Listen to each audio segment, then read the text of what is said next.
नमस्कार। शाम के अखबारों की चर्चा चाय के साथ। आज बुधवार है, 5 तारीख है। खबरें खूब है, कोई राजनीतिक चर्चा नहीं, सीधे शुरू हो जाते हैं हम खबरों को लेकर। और आज हम दोपहर की खबरों शुरू कर रहे हैं। दोपहर की खबरों में बड़ी खबरें जो पहले पेज की, जो राष्ट्रीय खबरें, उसकी जानकारी भी आपको दे देते हैं। हम इसलिए दे देते हैं कि वो राष्ट्रीय खबरें आपको कहीं ना कहीं तलाशने में थोड़ा समय लगेगा, इसीलिए हम आपको वो जानकारी देते हैं जो आपको आगे भी रखती है दूसरों से। एक तो जितनी IT कंपनियां हैं भारत की और अन्य, गूगल वगैरह, मेटा सहित टेक्सलेट, फोर्ड, सब कंपनियों ने अपने आप बड़ा छटाई का कार्यक्रम चालू कर दिया। छटनी की भूचाल आ गई है और इस कदर आई है कि अभी के 4 महीनों के अंदर ही 1.25 लाख से ज़्यादा इंजीनियर और अच्छे ए ग्रेड के पे स्केल पे जो लोग काम करते हैं, मतलब 1.25 लाख रुपए के लेवल पे जो लोग काम करा करते, उनकी ज़बरदस्त छटाई का अभियान चालू कर दिया। और इस कदर छटाई का अभियान शुरू किया है कि धड़ाधड़ नौकरियां खत्म होती जा रही हैं। नई नौकरियों की कोई स्थिति नहीं है। हर साल 15 लाख इंजीनियर बाहर आते हैं, उनकी तो बात ही नहीं कर रहे हैं हम। उनको तो नौकरियां मिलने की संभावना नहीं के बराबर होगी। पर जो नौकरियां थी जिनके पास है, जिन लोगों की नौकरियां गई, उसमें IT कंपनियों में बहुत सारे लोग हैं। तो जो जानकारी लगभग जैसे आपको बता देता हूँ मैं, अमेजॉन ने 14,000 लोग निकाले थे। इसके अलावा 30,000 लोग टोटल वो निकालने जा रहे हैं। वहीं इसके अलावा माइक्रोसॉफ्ट में भी 10,000 लोग निकाले जा रहे हैं। इंटेल से 10,000 लोग निकाले जा रहे हैं। TCS से पहले 19,000 लोगों को बाहर कर दिया निकाल के, 6,000 लोगों को और निकालने का कहा है उन्होंने। इसके अलावा दूसरी ओर ओरेकल, सिएटल, सब निकाले जा रही कंपनियां। मतलब आप ऐसी रोजगार जाने की बाहर आई हुई है इस समय कि हम कुछ नहीं बता सकते आपको। पर कुल मिला के ये है कि बहुत अच्छी स्थितियां आप रोजगार को लेकर इस देश में नहीं है। आज आप कुछ शुरू करेंगे तो बहुत समय लगेगा। एक खबर और हम बात कर लेते हैं, केवल जानकारी देता हूँ।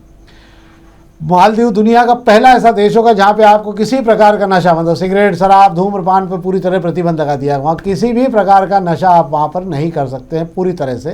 अब आप वहाँ पर आराम से घूम सकते हैं। 29,000 रुपये एक आदमी पर जुर्माना लगेगा। ये तो थी पहले पेज की खबर। एक खबर पर हम और बात कर लेते हैं, ये कि जो शहर से जुड़ी कि मेट्रो की प्लानिंग का कैसा कबाड़ा हो रहा है। ये तो आपने मीटिंग उसमें देख ही लिया, बैठक में पता लग गया, जिसके अंदर कैलाशवर्गीय से लेकर तमाम महापौर वगैरह बोल चुके कि क्या हालत हो रही है। पर कोई छेड़ नहीं पाया। जो मेट्रो का प्रोजेक्ट बना हुआ तो उसको छेड़ कोई नहीं पाया। आगे भी सब यही चलता रहेगा। और हम हालत ये है कि मेट्रो की प्लानिंग से 1 साल से विमानतल का विकास का पूरा मॉडल रुका हुआ है। ना MOU हो पा रहा है, ना उनको ज़मीन लेने को तैयार है, ना वो ज़मीन छोड़ने को तैयार है। उस चक्कर में विमानतल का नया पार्किंग शिफ्ट नहीं हो रहा। और 1 साल हो गया, 11,000 करोड़ रुपए मेट्रो पर हम खर्च कर चुके हैं अभी तक। और मुझे लगता है 11 करोड़ रुपए भी अभी मेट्रो से कमाए नहीं होंगे हमने।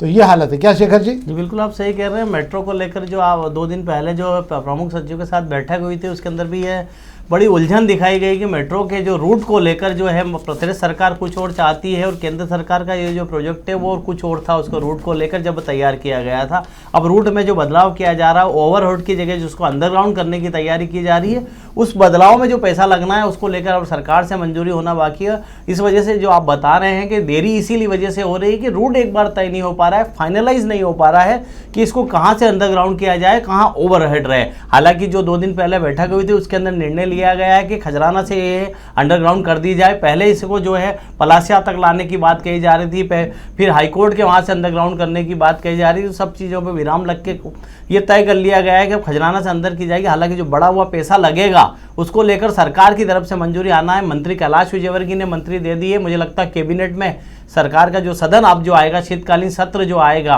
विधानसभा का, उसके अंदर मुझे लगता है अतिरिक्त पैसे की मंजूरी हो जानी चाहिए। मुझे लगता है कम से कम इस पर कुल मिला के 2,000 करोड़ से ज़्यादा का अतिरिक्त भुगतान भी करना पड़ेगा, क्योंकि कीमत बढ़ चुकी रहेगी जब प्रोजेक्ट फाइनल होगा जब तक। और ये पैसा जो है सरकार को अपनी जेब से देना पड़ेगा। कर्ज में डूबी हुई सरकार 2,000 करोड़ का एक और कर्ज उठा लेगी इसके साथ। ये एक खबर थी। एक और खबर पर हम बात कर लेते हैं। अग्निमाण खबर की बात कर रहे हैं। मालवीय नगर में बड़ा अभियान चलाया गया। मालवीय नगर में कल 20 से 30 मकान तोड़े गए थे। इसके बाद उस दूसरे छोर पर भी 130 मकानों में निशान लगाए गए। उनको तोड़ने का काम कल किया जाएगा, जो हिसाब से बताया जा रहा है। मैं ये जानना चाह रहा था कि यार छावनी और सुभाष मार्ग पे दया हो रही है और यहाँ क्यों नहीं हो रही? क्या है? छावनी और सुभाष मार्ग पर दया नहीं हो रही, आपको मैं बता देता हूँ। अभी इस पर फैसला नहीं हुआ है। शहर के जनप्रतिनिधि चाहते थे सुभाष मार्ग और छावनी को 20-20 फीट कम करके पहले चरण में बना दिया जाए। हालांकि जो प्रमुख सचिव है उन्होंने इस पर मना कर दिया है कि मास्टर प्लान की सड़क को छोटा नहीं करेंगे। एक सड़क को या 2 सड़क को छोटा करेंगे तो दूसरी सड़कों को बनाने में दिक्कत आएगी। इसलिए मुझे ऐसा लगता है छावनी और सुभाष मार्ग का भविष्य भी अधर में है, वो तय नहीं है। हालांकि नगर निगम ने अपनी तरफ से तैयारी कर ली है। हाईकोर्ट में केविएट दायर कर ली है। केविएट दायर करने के बाद ये तो तय हो गया है कि यहाँ के लोग जब अगर स्टे मांगने जाते हैं तो उन्हें स्टे लेने से पहले जो है नगर निगम का पक्ष कोर्ट सुनेगी। और आज की बात आप मालवीय नगर की कर रहे हैं, मालवीय नगर 60 फीट चौड़ा होना है, उसको लेकर लोगों ने अपने मकान जो है 4 महीने पहले ही तोड़ लिए थे। अब जो थोड़ा बहुत हिस्सा जो बचा था, लोग इस उम्मीद से थे कि दूसरी जगह कम हो रहा है तो कहीं रियायत मिल जाए, वो रियायत कहीं मिलती दिख नहीं रही है। कल रिमूवल चला था, नगर निगम कमिश्नर जो दिलीप कुमार यादव वहाँ दौरा करने पहुंचे थे और उन्होंने उस तुरंत जो है वहाँ से मलबा उठाने के लिए कहा है, पेड़ों को जो है ट्रांसप्लांट करने के लिए कहा है। और यहाँ की अगर बात की जाती तो करीबन 100 मकानों पर कल बुलडोजर चला था। बुलडोजर चला था मतलब बहुत हल्का फुल्का जो तोड़ने की जरूरत पड़ी हुई थी। और जो 26 परिवार हैं जिन्हें शिफ्ट किया जाना है, उन्हें जो फ्लैट मिल गए हैं वे भी समझ गए हैं कि तोड़े उनका आशियाना पूरी तरह से टूटना है। तो आज जो सुबह के हालात वहाँ देखने को मिले थे, लोगों ने अपने घर खाली करना शुरू कर दिए हैं। हम ये भी मान लें कि छावनी और सुभाष मार्ग में भी अब कोई संभावना मुझे नहीं दिखती है, क्योंकि जो भी मास्टर प्लान की सड़कें वो छोटी नहीं होगी। अगर एक भी जगह ये मॉडल बनेगा तो ये बहुत सारी दिक्कत देगा। तो जो लोग उस क्षेत्र में रह रहे हैं उनको भी दिमाग बना लेना चाहिए। अब एक बड़ी खबर पर हम बात करें, मोमोज की फैक्ट्री पर कल बड़ा छापा पड़ा। चिंटू के नाम से पूरे शहर भर में ये मोमोज बेचा करते थे। बड़ी फैक्ट्री थी, वो कच्चे मोमोज बना के बेचने का काम करते थे। बिना लाइसेंस का मामला था ये पूरा। और 20-22 किलोमीटर तक रोज, आज सारे अखबारों ने उस खबर को बाद में फिर उठाया, सवेरे भी एक अखबार थोड़ी बहुत छपी थी। बताया जा रहा है कि लगभग 16 लाख रुपये जुर्माना लगेगा। सवाल 16 लाख रुपये जुर्माने का नहीं, एक तो 3 से 4 साल से वो केमिकल, जो जिस केमिकल का उपयोग कर रहा था उसका एक्सेस में उपयोग होने पर जहां गर्भवती महिलाओं को, जहां बच्चों के ब्रेन को बुरा असर पड़ रहा था, और उसका भरपल्ले इस शहर में जो भी लोग, हम स्वास्थ्य के लिए इस बात में खबर पे बात करना चाह रहा हूं कि जो भी लोग ये बच्चे मोमोज और फास्ट फूड के शौकीन है, वो ये बात अच्छी तरह समझ लें कि वो जो खा रहे हैं वो स्वास्थ्य के लिए नहीं, जहर खाने का काम कर रहे हैं। और इसकी कल केमिकल जांच के बाद ये पाया गया कि इसमें एक्सेस मात्रा में केमिकल एसिड मिला हुआ है, और उसके कारण तीखापन और सब आने के कारण इसका भारी नुकसान आंतों को, पेट को, शरीर को भी हो रहा है। क्या शेखर जी? बिल्कुल आप सही कह रहे हैं। मोमोज फैक्ट्री संचालक पर आप 10 लाख लगाओ, 15 लाख लगाओ, 16 लाख लगाओ, 20 लाख लगाओ जुर्माना, विषय ये नहीं कि आप जुर्माना कितना लगा रहे हैं। विषय ये है कि मोमोज जो कहा जा रहा है कि सेहत के लिए हानिकारक है, उसकी ओर हमारे बच्चों को क्यों धकेला जा रहा है, इस पर रोक क्यों नहीं लगाई जा रही है। मुझे लगता है इस तरीके की एक जो है फैक्ट्री, आपको बता दूं, ये खातीपुरा में पकड़ाई थी और ये गोरीनगर के पास है। और इसका जो कारोबार है, बड़ा लंबा चौड़ा कारोबार जो मिला है यहाँ पर मोमोज को लेकर इतनी अवेयरनेस चल रही है, इतना कहा जा रहा है कि प्योर मैदा है, कच्चा मैदा है, ना खाएं, सेहत के लिए हानिकारक है, अंदर जाने के बाद में जम रहा है।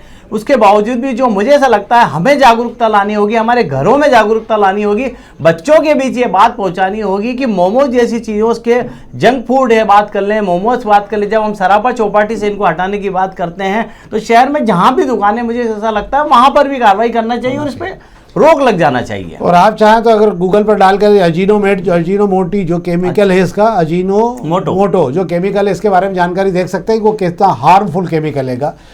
तो ये तो जो अग्निबाण खबर। अजीनोमोटो के लिए मैं आपको ये भी बता देता हूँ, अजीनोमोटो के लिए कहा जाता है जो इस खाने पीने की चीज़ें बनाने के जानकार लोग हैं, उनका एक कहना हैगा कि अजीनोमोटो का इस्तेमाल सिर्फ स्वाद को बढ़ाने के लिए किया जाता है। आपकी जुबान के स्वाद को ये बढ़ाता है, पर यह सेहत के लिए बड़ा हानिकारक होता है। अजीनोमोटो का इस्तेमाल जो कई जगह होता है, कई होटलों में जो सब्जियां बन रही है, जो खाना बन रहा है, उसके अंदर अजीनोमोटो का इस्तेमाल किया जा रहा है। आपको ऐसा लगता है कि वहाँ का खाना बड़ा बेस्वादिष्ट आपको लगा हैगा, और अगले दिन जब आप देखते हैं आपके पेट में एहसास होता है कि आपने बाहर खाया हैगा, तो उससे आपको समझ में आ जाना चाहिए कि क्या मिल रहा हैगा। अब हम पत्रिका खबर की बात कर रहे हैं। पत्रिका में संघ का एक बड़ा आयोजन होने जा रहा है। मालवा निमाड़ के खास लोग इसे बुलाए जा रहे हैं, और ये नवाचार है संघ का, मुझे लगता है। और इसके अंदर वकील, उद्योगपति, सीए, व्यापारी एसोसिएशन और खेल में जगह बनाने वाले हस्तियों को बुलाया जा रहा है। देखा जा रहा है कि ऐसे लोगों को अपने कार्य क्षेत्र में कैसे जोड़ा जा सकता है और इनका संघ में क्या बेहतर उपयोग किया जा सकता है। संघ कुछ नया नवाचार भी कर रहा है।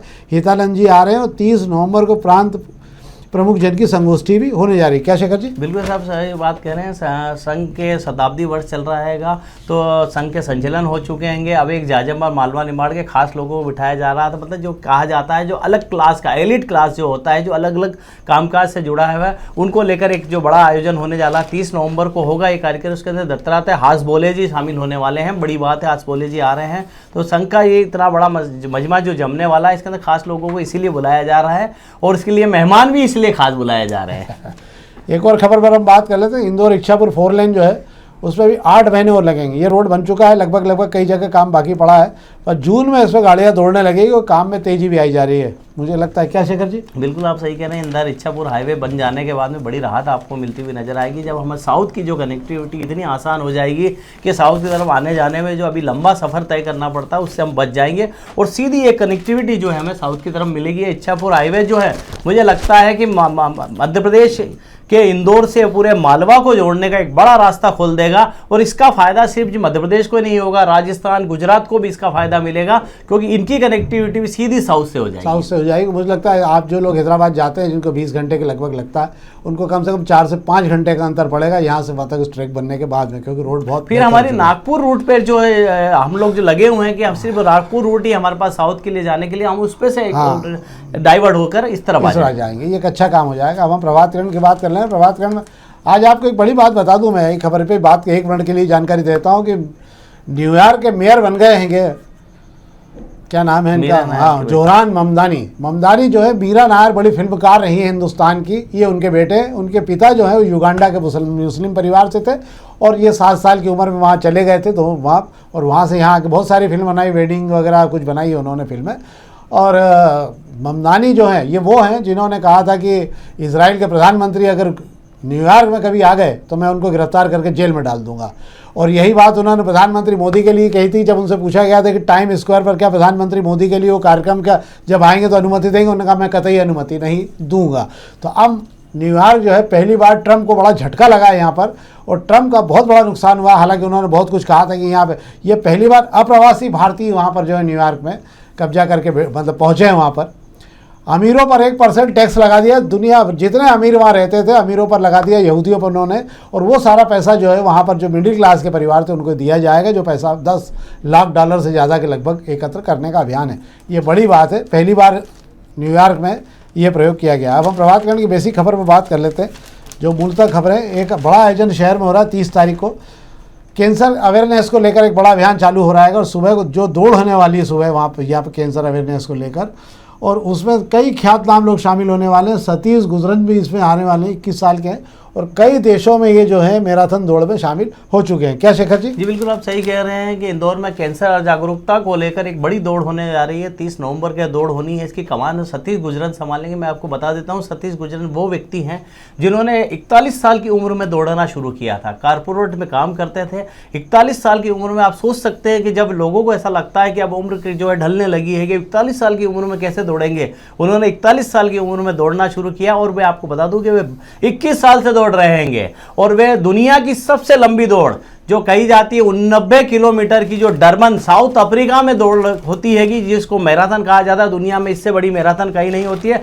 उसमें वे 14 बार उसमें शामिल हो चुके हैं। इंदौर में इंदौर मैराथन के नाम से जो दौड़ने वालों का एक क्लब हैगा जो हर साल दौड़ कराता हैगा। 5, 10 और 21 किलोमीटर की मैराथन होती हैगी। इसके अंदर भी जो सतीश गुजरन शामिल हो चुके हैं। वे इंदौर में 30 नवंबर को निकलने वाली कैंसर जागरूकता दौड़ का कमान संभालने के लिए इंदौर आ गए हैं। वे इंदौर में सुबह जो है शेयर करने वालों के बीच में जा रहे हैं, सामाजिक लोगों से मिल रहे हैं कि ज़्यादा से ज़्यादा लोग कैंसर की जागरूकता के लिए इस दौड़ में शामिल हो। उनका गुजरन से जब बात की गई तो उनका ये कहना था कि कैंसर की जागरूकता ही उसका इलाज हैगा। कैंसर से डरने की जरूरत नहीं, उससे बात करें, उसको लेकर आप इलाज के लिए सामने आए। और अब ये वो बीमारी नहीं रही है कि इसके लिए अब आपको बड़े शहरों की तरफ मुंह देखना पड़े। इंदौर में भी सब सारे अस्पताल में इस तरीके की बीमारी का इलाज होने लगा है। बस जरूरत है वक्त पर आप जो है इलाज के लिए पहुंच जाएं और जागरूक रहें कि कैंसर जैसी बीमारी आपके आसपास भी ना भटके। इसके लिए आजकल आपके ब्लड टेस्ट में भी अंदाज लग जाता है कि अगर आपको कैंसर होने की संभावना होगी, तो इसके लिए बड़ी तैयारियां हो गई। पेट मशीनें भी आ गई जिनसे आप अपने आप को चेक करवा सकते हैं। एक खबर जिस पर हम छूट गए थे बात करना, MR12 जो है अब बनना संभव नहीं दिखाई दे रहा है। क्यों? इसके 2 कारण हो गए। MR12 टुकड़े तक जहाँ तक बन गया, इसके बाद बनने की संभावना इसलिए खत्म कि बीच में 1000 से ज़्यादा लोगों की अवैध कॉलोनियाँ बस चुकी हैं। इंदौर विकास प्राधिकरण भी लगभग इतने लोगों को भूखंड देने या प्लाट देने या फ्लैट देने की स्थिति में अब नहीं है। और इसके चलते जो मुझे ऐसा लगता है कि अब भविष्य में MR10 को लेकर जो विचार, जो संभावनाएं दिख रही थी, वो सब समाप्त होती दिख रही हैं। दूसरी बात एक और जो है इसके अंदर कि इंदौर विकास प्राधिकरण के 4 बड़े प्लाट भी इन्हीं कब्जों के आधार पर अवैध कब्जों में उलझे पड़े हैं, करोड़ों रुपए की संपत्ति। चूँकि यह क्षेत्र सांवेर में आता है, सांवेर का बड़ा वोट बैंक है यहाँ पर, इसलिए कोई बड़ी कार्रवाई खुद क्षेत्र के विधायक और मंत्री भी नहीं चाहते कि इस क्षेत्र में हो ताकि मेरा कोई बड़ा नुकसान हो जाए। तो अगर MR12 की कोई भेंट चढ़ती है तो ये मान के चलिए जाएगा राजनीतिक लाभ के लिए ये एक बड़ा जो शहर को उपलब्धि मिलने वाली थी वो शून्य हो गई। क्या मतलब वे लोग ठगा महसूस करेंगे जहां जिन लोगों ने यहाँ पर MR12 पर जो बसाहट वाली बड़ी महंगी कॉलोनी में जिन लोगों ने प्लाट खरीदे वे अपने आप को ठगा महसूस करेंगे। खत्म हो गया मामला। अब वहाँ पे आखिरी में जहाँ तक बन गया बस वहीं तक बना रहेगा। मुझे लगता है कि ब्रिज का काम भी अब मेरे को अभी हाल ब्रिज का काम भी वहाँ 2 ब्रिज बनने वाले थे MR12 पे, उनका मामला भी अब ठंडे बस्ते में जा चुका है। तो ये तो थी हमारी खबरें और हमने आपको जो जानकारी शहर की कई महत्वपूर्ण जानकारी के साथ हम राष्ट्रीय स्तर की भी कुछ जानकारियां आपको दे देते ताकि आपको बेहतर तरीके से आप अपग्रेड हो सकें। हमारा आपसे आग्रह है इस कार्यक्रम को अधिक से अधिक लाइक करें और अपने साथियों के बीच और अधिक से अधिक डिस्ट्रीब्यूट करें ताकि इस कार्यक्रम को और भी प्रतिसाद मिल सके। बहुत बहुत धन्यवाद।